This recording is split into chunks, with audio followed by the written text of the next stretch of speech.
Hey, what's going on, guys? And today I wanted to do a video review for the DP UB820 Panasonic Ultra HD Blu-ray player. So in this video, I'm going to walk you through some of the features of the Blu-ray player. I'll walk you through the unit itself. We're going to take a look at the remote control, and then I'm actually going to walk you through the interface of the Blu-ray player, and we'll play a movie here as well, just as a quick demo. So let's start with the unit itself. It's fairly minimal in terms of size. I'm actually using this large IKEA cabinet here, and you can see I was able to fit it into this small space, but it is fairly long in terms of like left to right in terms of size. I've actually got a retro kind of gaming setup here. So just to compare, here are some older video game consoles. So this is actually quite a bit long in terms of comparison there. You have on the top an open close button, and then you've also got your power button here at the top. Pretty straightforward. You have a nice LED readout that gives you some idea of what's going on with the player while it's on. Now, if I actually take this out here, I'm going to just kind of flip it to the side. We have several inputs here in the back. I can actually twist this quite a bit. You have two HDMIs, one specifically for audio out, and then you have another for video out and audio out. That's currently what I'm using. I have this connected to a Sony receiver that I have all the way up here at the top of my cabinet.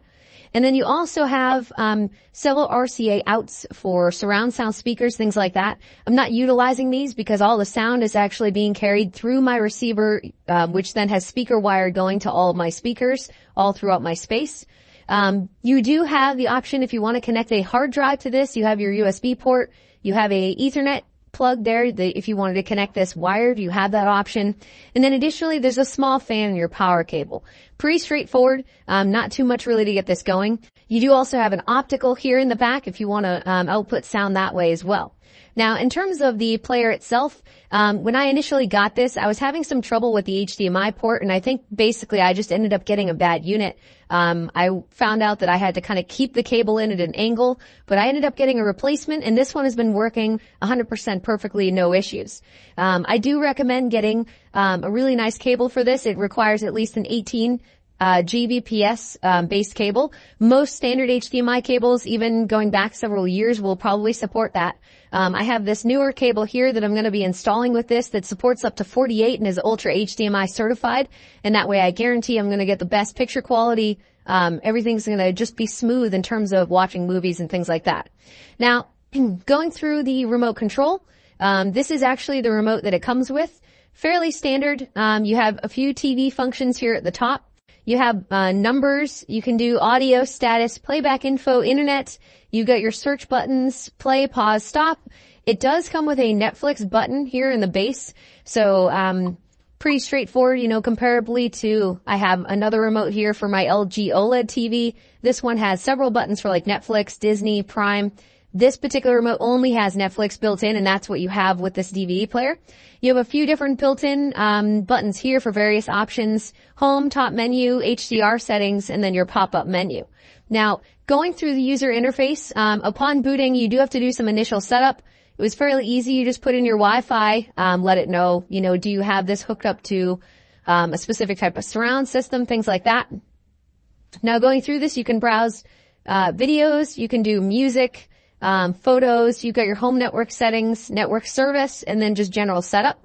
So if I jump in here, this more or less is just like player settings, wallpaper. So if we go into like the player settings, here for example, you can jump in and look at like resolution settings. I can look at video settings, audio. So you've got all kinds of different options here, like for high clarity, things like that.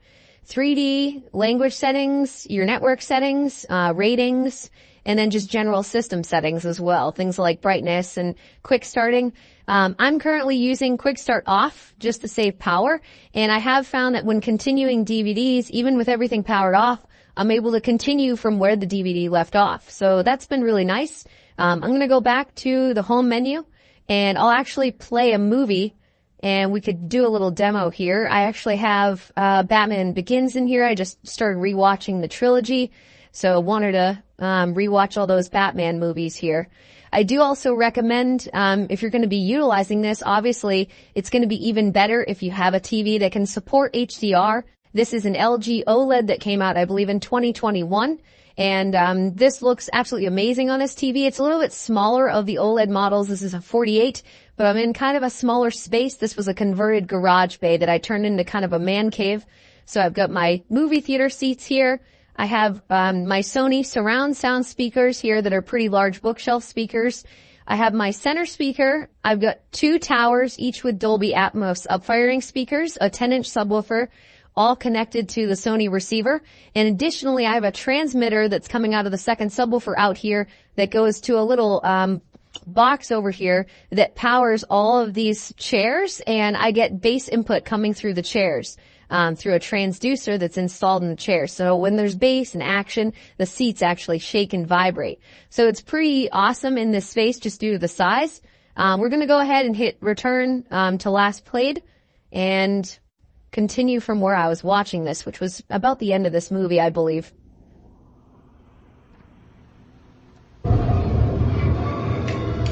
Look, again. Go through.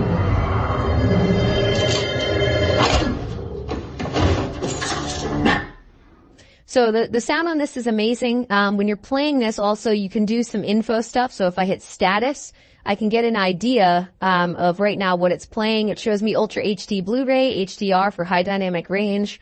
And then if I hit playback info, I can also get some stats here to show that we are indeed getting 4K resolution, and it's basically running at the maximum quality that we're going to output with this, as opposed to like a standard Blu-ray disc that would run at like 1080p.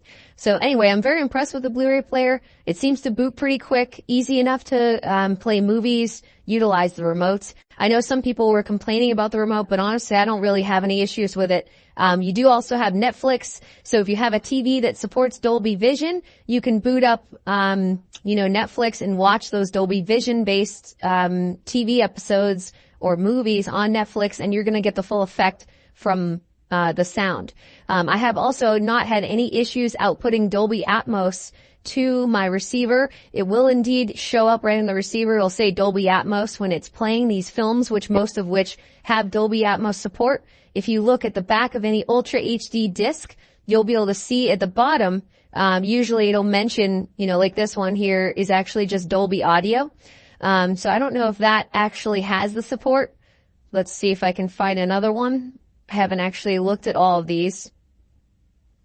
That one, hard to say. Let's see. This is an action movie, so typically some of these it'll say like in the back if it actually supports that. So here it is here. This one has Dolby Atmos. My camera will focus, but basically right here it says Dolby Atmos, and that means that you're going to get there we go. I think if I can get it to focus, for some reason my camera does this sometimes, but basically, that's going to give you the full effect in terms of the sound, and obviously being an Ultra HD disc, you're going to be able to, get the full effect for the picture quality. Now, the great thing about this too is you can also play Blu-ray discs, so I happen to have, a copy of Terminator Salvation, for example, that I bought a long time ago on Blu-ray disc. I can still play these in this player, as well as the newer Ultra HD discs. So anyway, hopefully you guys enjoyed the video review, found this helpful. Thanks for watching, and I'll talk to you later.